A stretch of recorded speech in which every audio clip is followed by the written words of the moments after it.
About a year ago, I went on a date with this guy who I had a few classes with. Let's call him Dice Guy. I lost touch with Dice Guy after the classes were over, and a few months later, he adds me on Facebook during the second semester of my freshman year. We exchange some messages, and he begins to explain that he has dropped out of university due to personal reasons. To be honest, I really didn't know much about him other than the insightful comments he made during class discussions. One day I was bored, and he suggests that we go out on a date. What was about to come was worst date ever. Because he dropped out of the university, he lives at home. He has a license to drive as well as some cars. I lived about 30 minutes away, and he asks me to drive. I thought, okay, might as well, because we were headed for a zoo about 20 more minutes away. He lived closer to it.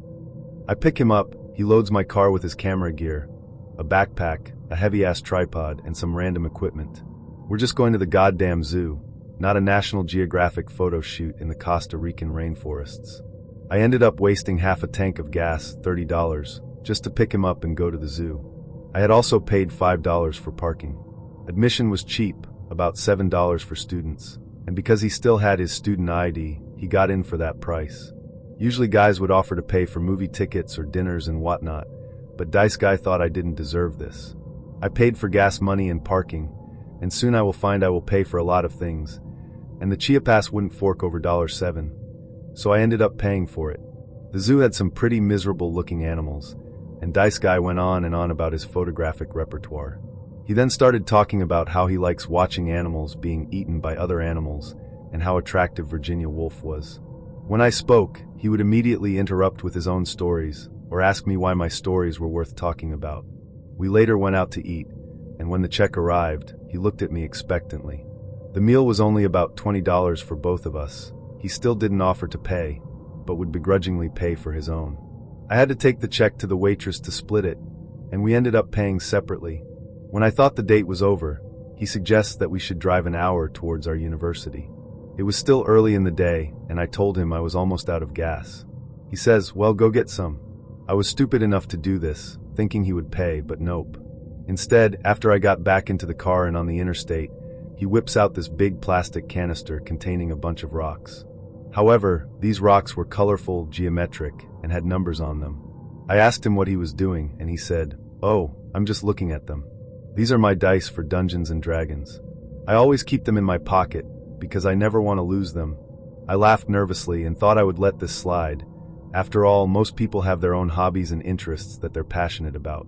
While driving, he started to rant about his ex-girlfriend. I had a few classes with her, and she was a very sweet girl. Dice Guy disagrees, and was apparently still bitter about their breakup. He said, yeah, I still stalk her on Facebook. She has a boyfriend. I sent her emails telling her she made love like a statue and what a sadistic bitch she was. I just nodded and kept driving. He continues, when she didn't reply to those emails, I started emailing all her other email accounts she had in junior high and tried getting passwords to them. I asked, why did you do that, Dice Guy? I don't know, but she deleted those email accounts. I tried getting a hold of her new ones.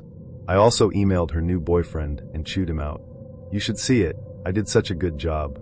At this point I was already scared of him, but then he begins to elaborate on dropping out of university. Turns out that he was actually suspended for some reason. He will not tell me exactly why, which made his roommate freak out. His roommate had reported him to the university police, and Dice Guy was instructed to pack up his things and leave, never to return. I asked him if it was okay to go visit the university, and he said no, because there is a detective guy working there, and he caught me on campus before. It's okay though, I doubt he'll see me. I wasn't aware of what was going on, but apparently Dice Guy probably did something really bad that the university needs a detective to be on the lookout for him. I had my iPod plugged into the car and music was playing, and Dice Guy disconnects the AUX cord and plugs in his voice recorder. WTF, Dice Guy? I want you to listen to my voice in the very last lecture I attended. It's a recording he made of himself talking to his instructor in a class, and how he felt about being suspended from school.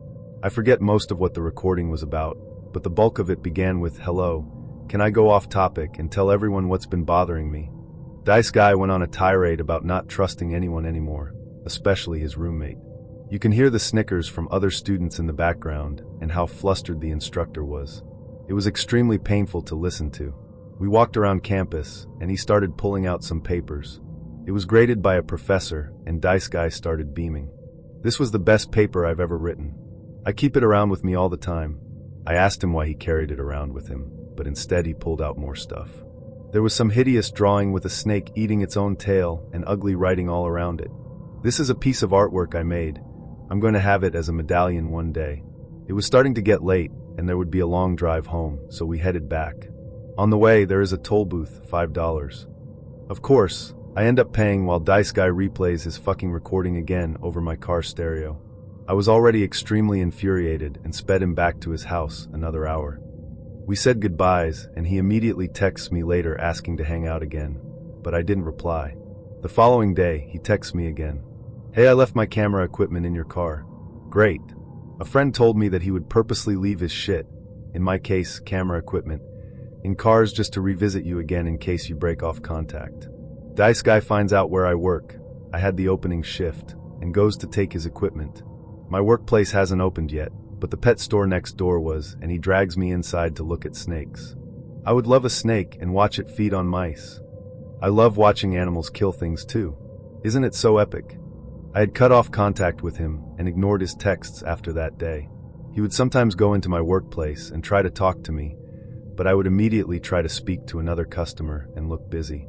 Some of my co-workers even warned me if he was in the store, in which case I would hide. I ended up quitting my job in order to focus on school, and he messaged me almost a few days after I quit asking what I was up to, and if I still worked at the same place, and if I wanted to go out on a date again. After I blocked him, he made another FB account asking why I blocked him. Honestly, I was fucking scared of this guy. I was walking down the street, cradling my old beat-up flip phone, the kind that creaked when you flipped it open and felt like a relic even then. I was wrapping up a phone call when it happened. Wham! My shoulder slammed into someone, and the phone slipped out of my hand, clattering to the sidewalk. Sorry, I stammered, kneeling to retrieve it. My brain barely registered the person I'd collided with, a quick flash of red hair, a murmured apology from her, and I was already hustling back to work. 10 minutes later, my phone buzzed in my pocket. I flipped it open, expecting another work call. Hello?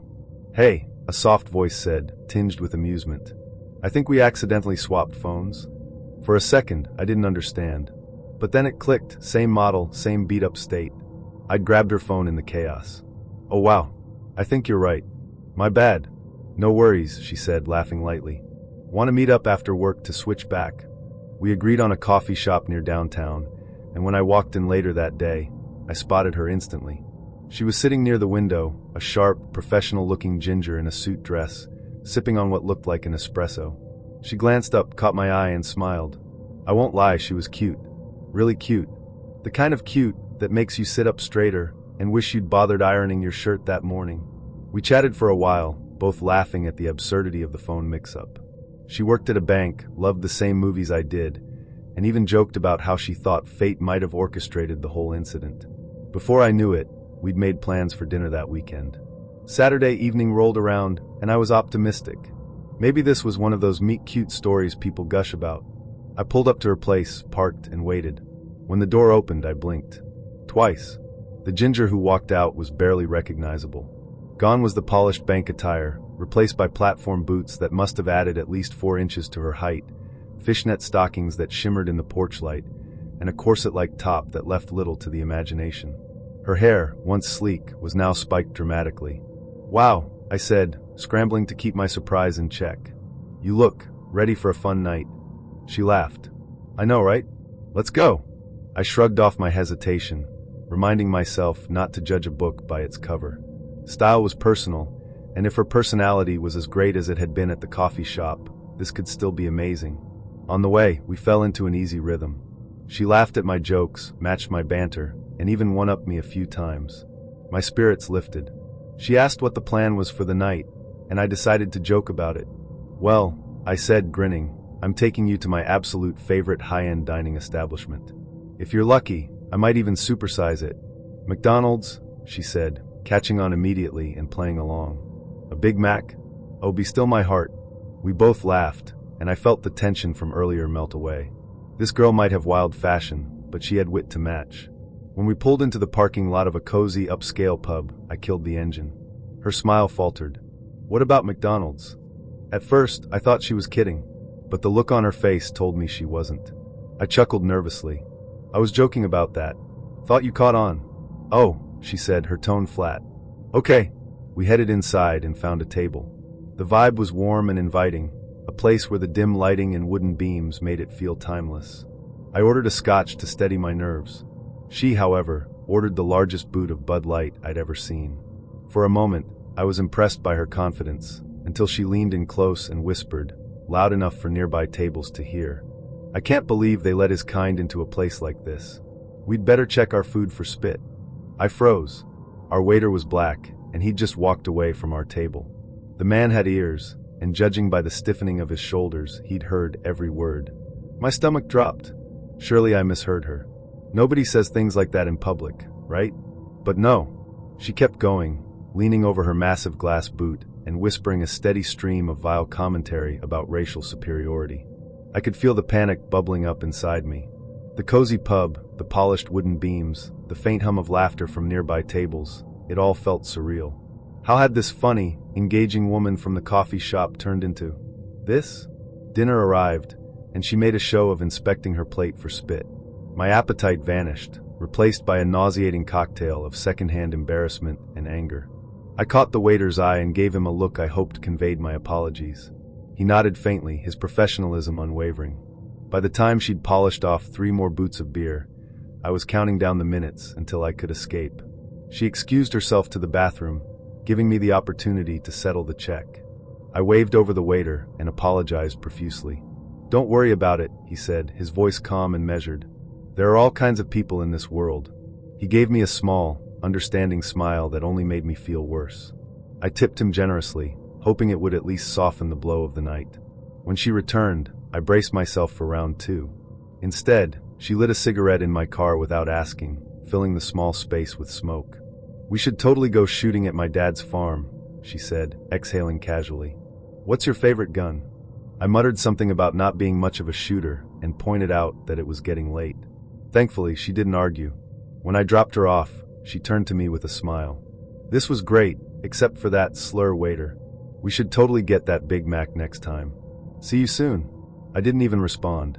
I just nodded, forced a weak smile, and drove off. As soon as I turned the corner, I let out a shaky breath. My hands were gripping the steering wheel so tightly that my knuckles ached. What the hell had just happened? When I got home, I replayed the entire night in my head, disbelief washing over me in waves. The initial charm, the jokes, the sharp descent into something dark and ugly. It was like dating 2 entirely different people. I blocked her number before I even made it to my front door. Swapped phones with a cute ginger, went on a date, discovered she was wildly racist and generally unhinged. 0 out of 10, would not recommend. The night began like so many others in my college life, late, lazy, and entirely unremarkable. I was scrolling through my OkCupid messages when a new one popped up, the notification breaking the monotony of my evening. It was her. Her profile had been average, not someone I'd swipe on instinctively, but her messages were engaging enough to pique my interest. She was quick with her words, seemed eager to meet, and when she suggested grabbing food, I figured why not. It was already 9 p.m., I hadn't eaten yet, and a diner meetup sounded harmless enough. I told myself it wouldn't be life-changing, just a casual dinner, a chance to connect. But what unfolded that night was something I could never have anticipated, something so bizarre and nightmarish it would live rent-free in my head for years. When I pulled up to the local diner, I was still trying to temper my expectations. Her profile picture, though not exactly my type, had been perfectly reasonable. But as soon as she walked through the door, I felt my stomach tighten in a way that had nothing to do with hunger. She wasn't what I'd expected, at all. Standing before me was a woman about 5 feet 2 inches, and somewhere in the range of 190 to 210 pounds. That in itself wasn't an issue. People looked different in real life, and I was prepared to roll with it. But there was something about her demeanor, her presence, that was toadish. Her movements were awkward, her smile forced, her energy heavy in a way that sucked the air out of the room. I tried to shrug it off. Looks weren't everything, and first impressions could be deceiving. Then I noticed she wasn't alone. Trailing behind her was a friend. And not just any friend, a 16-year-old girl. My date, by the way, was 20. I was 22. I froze for a moment, confused, as my mind tried to connect the dots. What was a 16-year-old doing here? Before I could even ask, another person walked in. A second friend, older, carrying a squirming toddler in her arms. I blinked. Was this real life? The whole group shuffled toward me, laughing loudly and cracking open cans of Monster Energy drinks as they plopped down at the booth. Yes, they had brought their own drinks into the diner. The server gave us a pointed look but said nothing, and I knew from that moment that the night was spiraling into something far beyond my control. I sat there, dumbfounded, as chaos unfolded around me. The toddler's mom, one of the two random tagalongs, quickly ran out of juice for the kid's sippy cup. Without missing a beat, she poured her Monster Energy drink into it and handed it back. The toddler took a few eager gulps before tossing the cup aside and grabbing the sugar shaker from the table. You know the kind, the metal cylinder with the little flap on top. The kid managed to dump sugar all over the table before shoving fistfuls of it into her mouth. The mom, she laughed. The friends, they laughed harder. And my date? She didn't even glance in my direction. I should have left then and there, but a part of me was too stunned to move. I kept thinking, this can't get worse. It always does. The three of them ignored me entirely, chatting amongst themselves like they were in their own private bubble. They reminisced about high school, gushing over which boys they'd had crushes on and who'd gotten fat after graduation. I wasn't even a blip on their radar. I might as well have been invisible. The server brought out my chicken sandwich, a lone island of normalcy in the chaos. I picked at it half-heartedly, tuning in and out of their conversation. I didn't even know how to interject, and at this point, I wasn't sure I wanted to. They were loud, oblivious, and obliviously loud. The toddler had graduated from eating sugar off the table to smearing it across her face, and nobody seemed to care. By the 5-minute mark, I'd given up on salvaging any sense of dignity. I focused on eating half of my sandwich, resigned to the fact that this was the worst date of my life. I didn't even know what the hell was happening anymore. Who brings a friend? Or two? And a toddler? To a date? When I finally decided I couldn't take another second of this madness, I excused myself. Nobody noticed. Not my date, not her friends, not even the toddler, who was now licking sugar directly off the table like a deranged cat. I walked up to the counter, caught the server's eye, and apologized profusely for the disaster at the table. I slipped her $50, way more than the meal cost, but I couldn't leave knowing she'd have to clean up that mess without something to soften the blow. Then I got the hell out. As I walked to my car, the cool night air hit me, and I felt like I'd escaped a war zone. My hands were still shaking as I gripped the steering wheel and drove home. I didn't even bother checking my phone when I got back. My roommates were waiting, eager for the post-date debrief. "How'd it go?" one of them asked, grinning. I flopped onto the couch and stared at the ceiling for a long moment before answering. "Let me tell you about the worst night of my life."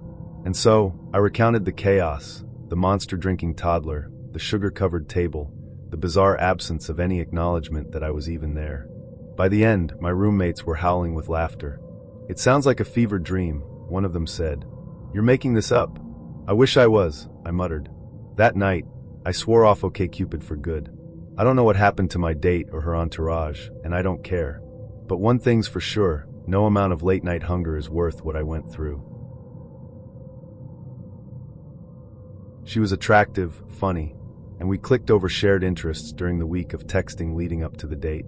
You know that cautious optimism you feel when you think you might have hit the jackpot? Yeah, that was me. We met at a bar she loved, a spot she was apparently a regular at, which I took as a good sign.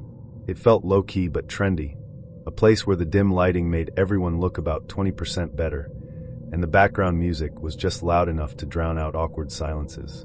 Things started off strong. We laughed, shared stories, and traded the usual first-date questions. It was smooth, effortless. Or so I thought. That's when the conversation started veering toward the "what do you really want to do with your life" territory, and I, being the curious type, asked the seemingly innocuous question. "So, you work in an office, but is that what you really want to do? Did you go to school for it?" Her eyes lit up like I'd handed her a winning lottery ticket. "Actually," she said, a mischievous grin spreading across her face as she reached into her bag. I had no idea what was coming, but I leaned forward, curious. Then she pulled out a red clown nose and stuck it on. I'm not exaggerating. A red clown nose. She sat there, wearing it like it was the most natural thing in the world, her grin widening as if she'd just revealed a deep secret. Wait, what? I managed to choke out, my brain short-circuiting. I'm going to clown school, she said proudly, her voice muffled slightly by the ridiculous piece of foam on her face. I'm training to be a clown. Now, let me be clear, I have nothing against clowns. They're a staple of birthday parties and bad dreams everywhere. But this was our first date. A first date is where you're supposed to highlight your best traits, right? Put your most impressive foot forward. Not lead with, I'm dedicating my life to juggling and balloon animals. But I didn't want to blow it. She was gorgeous, and I figured, hey, maybe this could just be a quirky thing she does on the side. So I plastered on my best supportive smile and rolled with it. Oh wow, I said, trying not to sound as thrown off as I was. That's so cool. I didn't even know clown school was a thing. It's actually really competitive, she said, taking my comment as an invitation to dive into the finer points of the clowning world. I tried to keep the mood light. So what is it? Like clown university, clown college, or clown technical school? Big mistake. Her expression changed in an instant. The playful glint in her eye vanished, replaced by something cold and sharp. It's clown school, she said, her tone clipped. And it's not easy. It's a serious art form. I blinked, thrown by the sudden shift. Oh yeah, of course. I didn't mean it like that. I was just joking. But the damage was done. For someone training to bring joy and laughter to others, she had an alarmingly bad sense of humor. Her eyes narrowed slightly, and she leaned back, arms crossed, still wearing the damn clown nose. At this point, I was stuck. Half of me wanted to laugh, the other half wanted to apologize profusely, and the third panic-ridden half, yes, I had three halves at this point, was screaming at me to escape. But I stayed, trying to salvage what was left of the date. So, I said carefully, what's your clown school experience been like? Do you learn, like, juggling and stuff? She softened, but only a little. It's a lot more than that, she said. There's slapstick, improvisation, character work. It's about bringing joy to people. That sounds amazing, I said, and for a moment I meant it. I mean, who was I to judge? It wasn't the most conventional dream, but it was hers. And maybe there was something admirable about someone willing to dedicate themselves to something so unique. But then she started talking about clown hierarchies, about how some clowns didn't respect her particular approach to the craft, and how the clowning world could be cutthroat. She went on about mime snobs, and how she wasn't sure she'd ever earn the respect of her peers. The more she talked, the more it felt like I was listening to a documentary about some secret clown mafia. I smiled and nodded through it, occasionally chiming in with wow, and that's wild. But inside, I was begging for the date to end. We finished our drinks, and I mustered all my strength to politely suggest we call it a night. She agreed, but not before slipping the clown nose back into her bag like it was a loaded gun. We parted with an awkward hug, and I walked away wondering how I'd gone from excitement to existential confusion in under 2 hours. Here's the kicker. The next day, she texted me to say she didn't think we were a good match. She told me I seemed judgmental about her passion, and she needed someone who could support her fully. I didn't even argue. I just texted back, yeah, you're probably right. I'd met her through community theater, where her sharp wit and undeniable presence had caught my attention. When she said yes to going out, I thought I'd struck gold. She was everything I could have hoped for, brilliant, beautiful, and way out of my league. So of course I was nervous. We planned to see Cloudy with a Chance of Meatballs, a cheerful animated movie that seemed perfect for a casual evening. As we settled into our seats and started talking, it quickly became clear that we were not on the same wavelength. It started innocently enough, small talk about movies and hobbies, but gradually drifted into deeper waters. She loved indie films. I was more of a sci-fi fan. She mentioned her views on faith and politics, and I countered with mine. Neither of us backed down. What started as a polite discussion turned into a subtle but undeniable clash of opinions. Every exchange felt like a game of conversational tug-of-war, and I could feel the tension building with each passing minute. My jokes landed flat, her smiles didn't reach her eyes, and the air between us grew heavier. I was young, awkward, and out of my depth. What had started as a promising evening was quickly circling the drain. Desperate to release some of the pressure, I did something stupid. While we waited for the previews to start, I pulled out my phone and sent a quick message to my best friend. This date is a disaster. We're already arguing about politics, and I can tell this isn't going anywhere.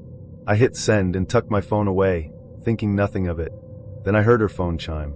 My heart sank as she reached into her purse and pulled out her phone. Her eyes scanned the screen, and her brow furrowed in confusion. Slowly, she turned to me, holding her phone like evidence in a trial. "Did you mean to send this to me?" she asked, her voice calm but laced with disbelief. I felt the blood drain from my face. My mind raced as I tried to piece together what had just happened. "No," I stammered. "Oh my God, no. That was meant for my friend. I must have clicked the wrong contact." I forced a nervous laugh, hoping to downplay the situation. "You're both the only M names in my phone. It was an honest mistake." She didn't look convinced. Her expression was an unsettling mix of irritation and hurt, and the silence between us stretched painfully. Finally, she slipped her phone back into her purse and sighed. "Well," she said, her tone dry, "this is awkward." I scrambled to recover. "Look, I'm really sorry. I didn't mean it the way it sounded. You're amazing, brilliant and beautiful, honestly. I was just nervous and, yeah, I'm an idiot." She raised an eyebrow but didn't say anything, leaving me to stew in my embarrassment. The lights dimmed, and the movie began, but I couldn't focus on a single frame. My mind was too busy replaying the incident on a loop, each repetition more painful than the last.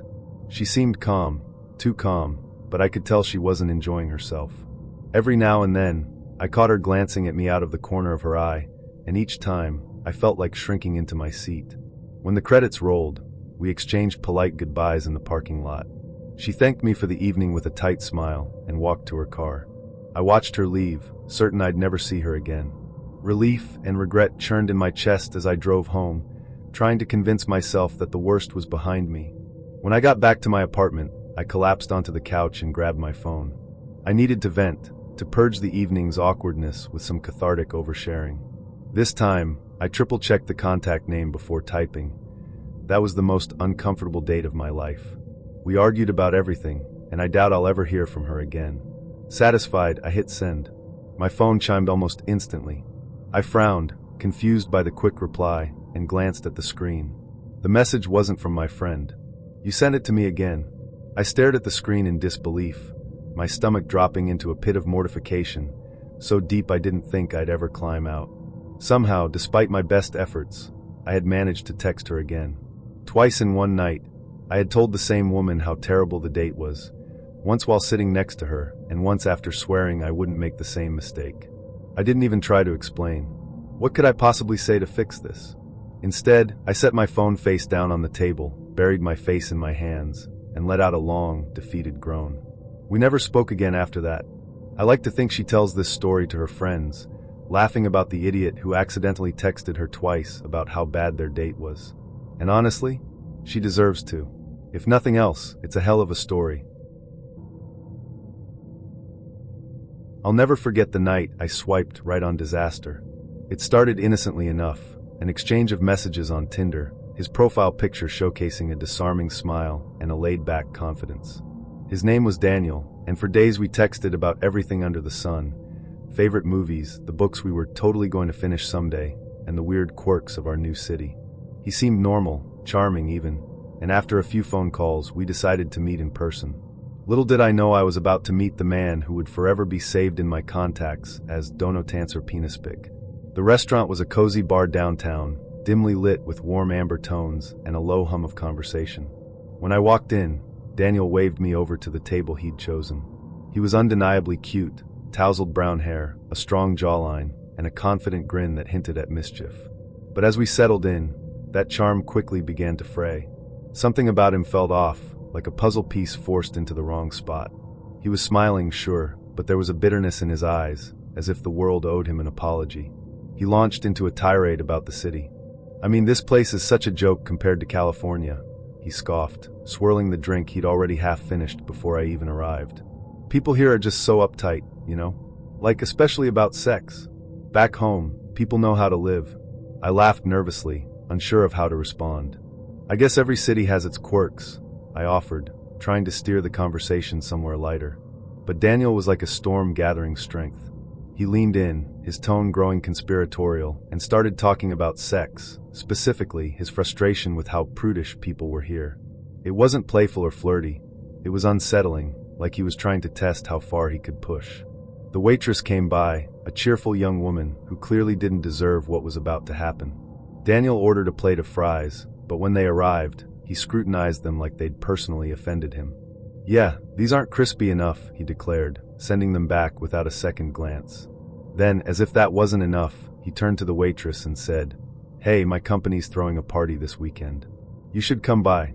Her polite smile faltered for a split second before she nodded and walked away. I sat there, stunned. Did he really just hit on the waitress in the middle of our date? Trying to salvage the evening, I pulled out my phone to show him a picture of my dog, a golden retriever with an uncanny ability to cheer me up no matter how bad a day I was having. "This is Max," I said, smiling. "He's basically my best friend." Daniel glanced at the photo, then smirked. "Oh yeah," he said, pulling out his phone. "Check this out."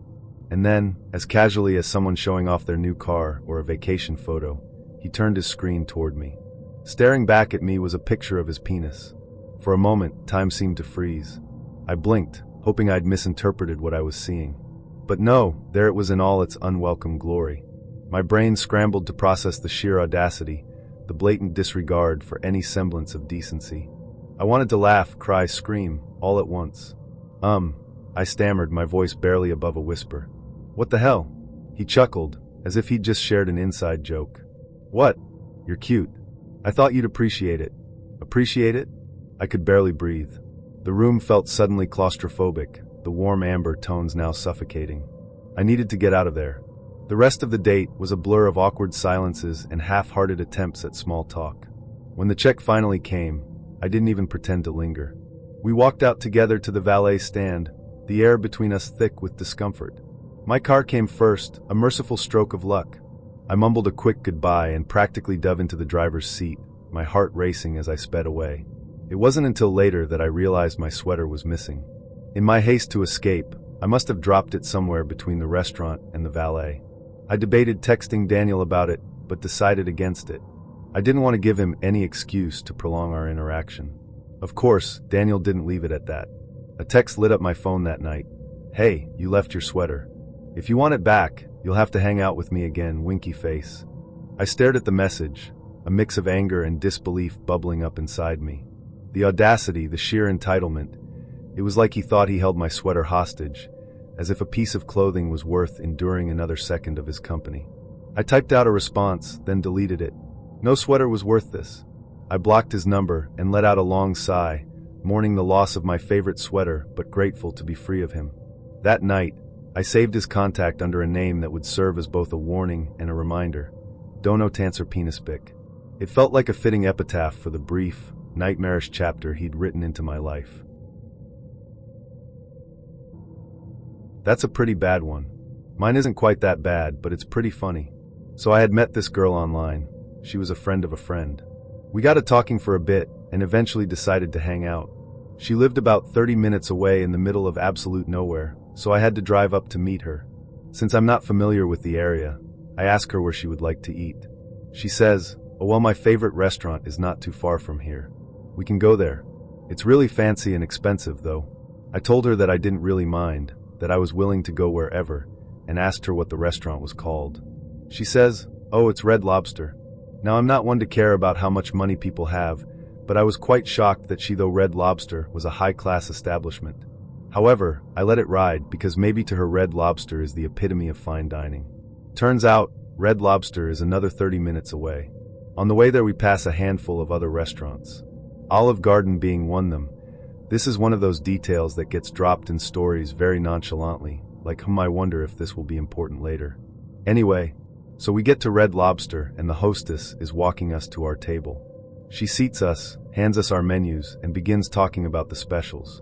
Before she is even able to finish, my date blurts out, "I already know what want." It was so awkward.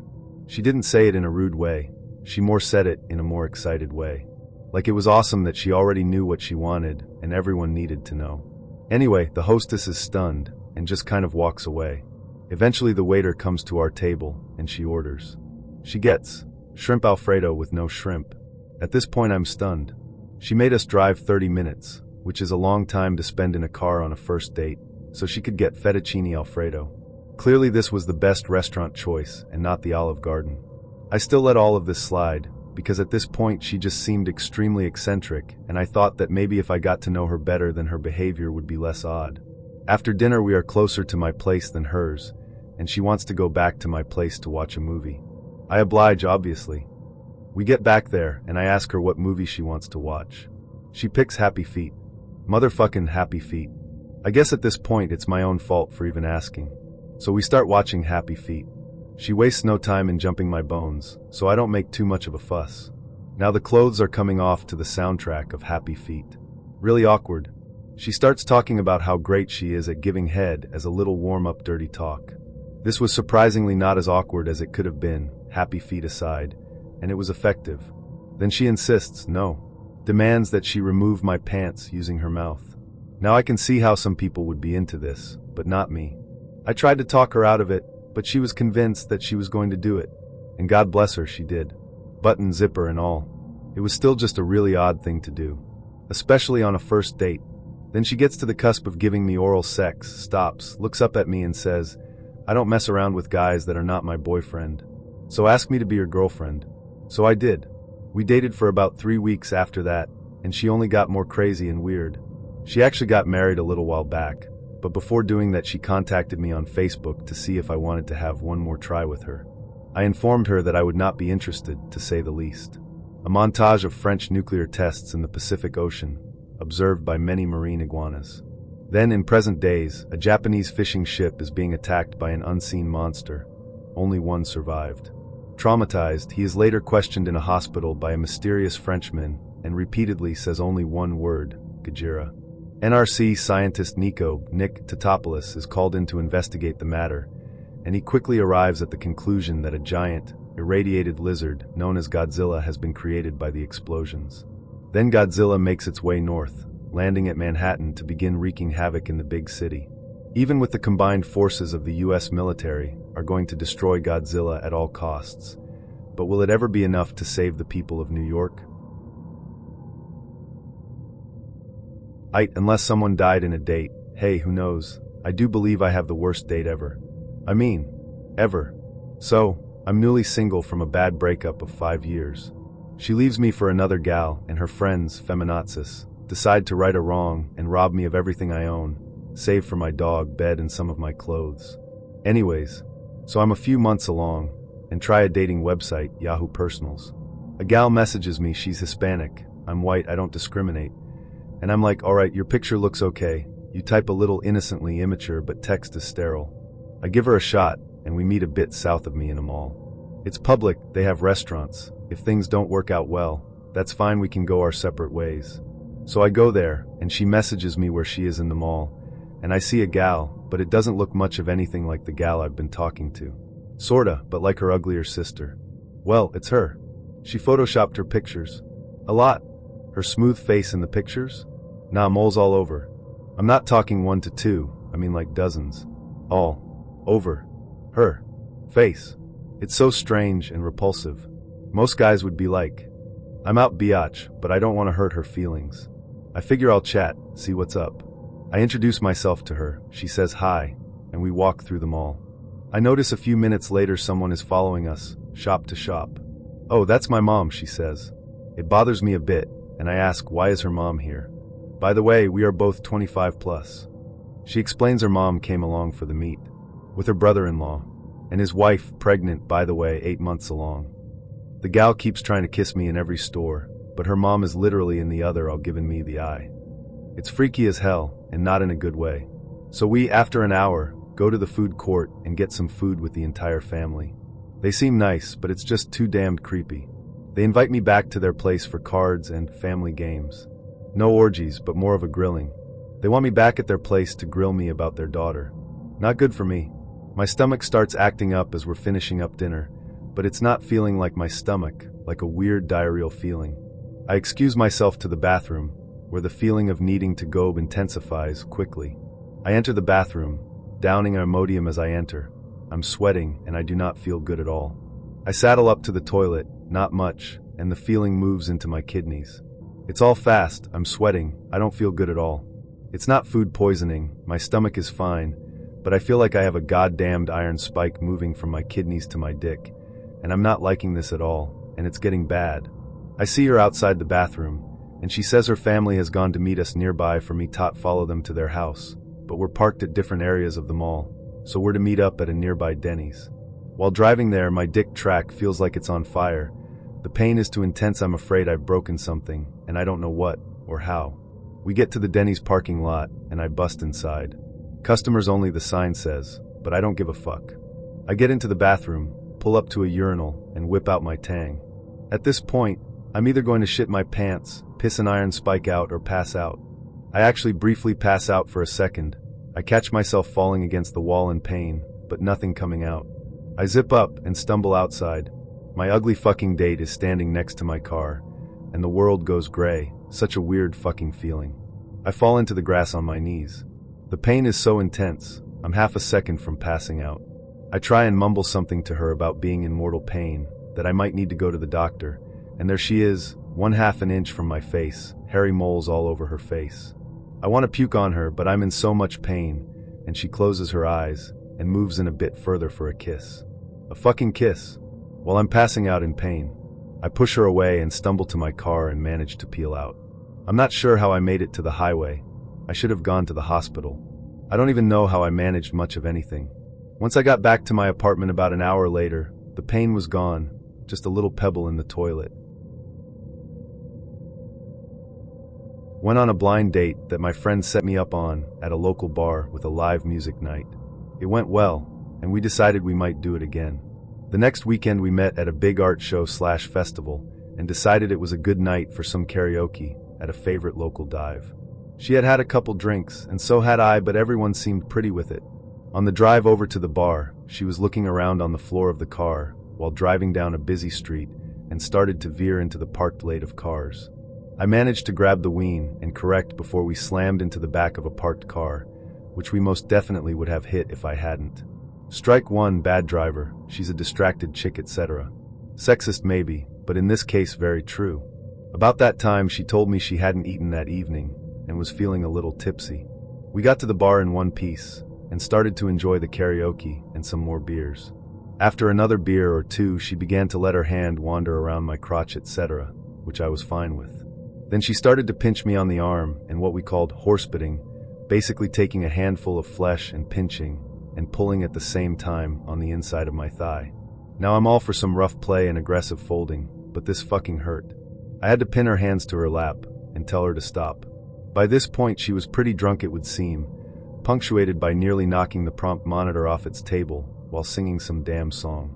I decided it was time to leave, and her being obviously rather on the trash side, I opted to drive because in Houston, it's basically a calculated risk of who's the least drunk. Dumb maybe, but she was still coherent and wanted me to come over. Sex makes dumb. So we start driving towards her neighborhood, which is on the opposite side of the city from mine, and about halfway there she tells me to pull into a side street. I do so, and she dives like a scuba enthusiast and starts giving me the business on the side of the road. I enjoy this for a while, but we're not really that far off the map, and cops in Houston like to patrol the burbs looking for degenerate idiots doing dodgy things in cars. Also, it appeared we were near her place, based on her previous information given. So I zip up, buckle up, and we start off towards her hood once again. She promptly passes the fuck out. This presents a difficulty as she didn't ever tell me an exact address, just a general area. I repeatedly try to wake her up to the point where she can be exacting in her location finding capacity. So there I am driving around buzzed with a passed out girl in the passenger seat in a neighborhood which caters to a certain demographic that is decidedly not my own and rhymes with Flixican. Not usually a problem, but at 1 a.m. on a Saturday night is not where I needed to be driving around aimlessly. At this point I make the decision that she's not going to be any damn help and that I should just drive home and put her up in my extra bed. She's mumbling the odd nonsense about, right over there, nobody knows yada yada.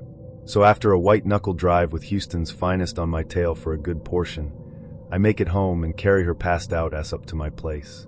After checking to make sure she has a pulse and water and all that jazz, I dump her in the guest bed and start to get ready for bed.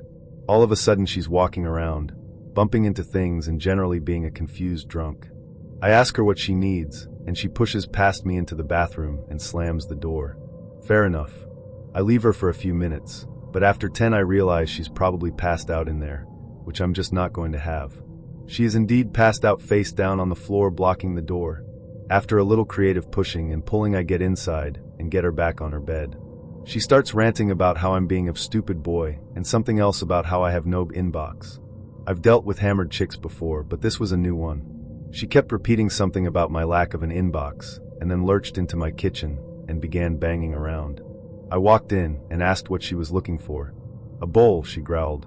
I was glad to give up a mixing bowl if it was going to keep my sheets and floor clear of vomit, so I got her a large one and tried to figure out how to convince her to go back to bed or hit the bathroom to deal with her purge. She told me to go away and leave her alone, so I went to the opposite side of my apartment out of sight and waited while she banged around a bit more. Then I heard a wet splat and a groan. I called over, "Are you okay?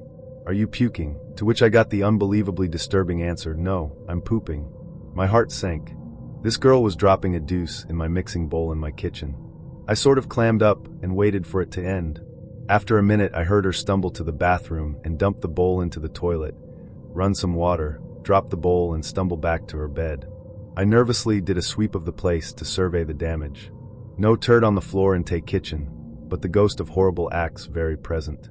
The bathroom was undisturbed, minus the very conspicuous blue mixing bowl sitting next to the John, with a not-so-blue film coating the inside. She had managed to rinse it, but not well. I gagged a little, decided to deal with it in the morning. I checked once more to make sure she was stationary, and went to sleep wishing it a bad dream. The next morning I awoke to her telling me she had a great time from what she remembered, and that she had to get to work. No mention of recollection of the night's previous events registered in her salutations. I decided to let the sleeping dog lie for the sake of her dignity, and told her basic geographical location. She chipperly bade me a fair day, and was out the door. I got up, found a trash bag and a rubber glove, walked into the bathroom, and trashed that bowl faster than you can say shit. I was in shock for days, and never called again. At the time, I thought it was quirky, maybe even endearing. In hindsight, it was a massive neon red flag waving furiously in the wind. He picked me up at my house that evening, grinning like this was the beginning of something grand. I was nervous but excited. First dates are supposed to feel special, and I was ready to see what he had planned. Little did I know his plan was nothing. We drove a single block to his friend Tony's house. I figured he just needed to grab something real quick. But instead, he marched straight into the backyard, cupped his hands around his mouth, and started yelling, "Tony! Tony!" The night air carried his voice far and wide, but there was no answer. After a minute, he scowled, muttered something under his breath, and stormed back to the car. Without a word of explanation, he got behind the wheel and sped off. "So, where are we going?" I asked hesitantly, glancing out the window at unfamiliar streets. He didn't answer. He just drove, zigzagging through back roads like he was avoiding something, or maybe just lost. We finally pulled up to the bowling alley, and he announced, "I wanted to surprise you." Surprise? I thought, skeptical. More like he had no clue where he was going. But hey, bowling sounded fun, so I let it go. The first game started off well enough. I won, which didn't seem to bother him much at first. "I let you win," he said, laughing. "I'm nice like that." But by the second game, he wasn't laughing anymore. I won again, and the smile on his face turned into a tight-lipped grimace. By the third game, it wasn't just a grimace, it was full-blown frustration. He was sweating, cursing under his breath, and glaring at the pins like they owed him money. "Want bumpers?" I teased, trying to lighten the mood. He didn't even look at me. He just plopped down on the bench across from me, arms crossed like a sulking child. I won game 3. "That was fun," I said, hoping to diffuse the tension. "I used to be on a bowling league, so I guess I've got an unfair advantage." His scowl deepened. We left shortly after. Next stop, Chinese food. Things seemed to calm down over dinner. We ate, chatted, and for a moment, I thought the night might actually turn itself around. But then he went up to the counter to get a refill on his drink, and the cashier told him there was a 15 cents charge. That's when it all fell apart. "Are you kidding me?" he snapped, loud enough for everyone in the restaurant to hear. Without waiting for a response, he turned on his heel and stormed back to the table. "We're leaving," he barked, his face red with anger. I hadn't even finished my food, but I wasn't about to argue. We got in the car, and he drove us. Where else? Back to Tony's house. He stomped into the backyard and once again started yelling, "Tony! Tony!" Still no answer. I finally asked, "Why are we here?" "I wanted to finish the video game we were playing earlier," he said matter-of-factly, like that was the most normal thing in the world. With nothing left to do, he drove me the 1 block back to my house. I got out of the car, said goodnight, and went inside feeling utterly baffled. That was my first date with him. And somehow, against all odds, we ended up dating for a year and a half. Things didn't end until Valentine's Day, a date so catastrophic, it made the first one look like a fairy tale. I'd just gotten off an 8-hour shift waitressing, my feet aching and my patience worn thin. On the drive home, he texted me, "Hurry up and get ready." I just wanted to shower and rest for a minute, but he insisted I be ready earlier than the 9 p.m. time I'd suggested.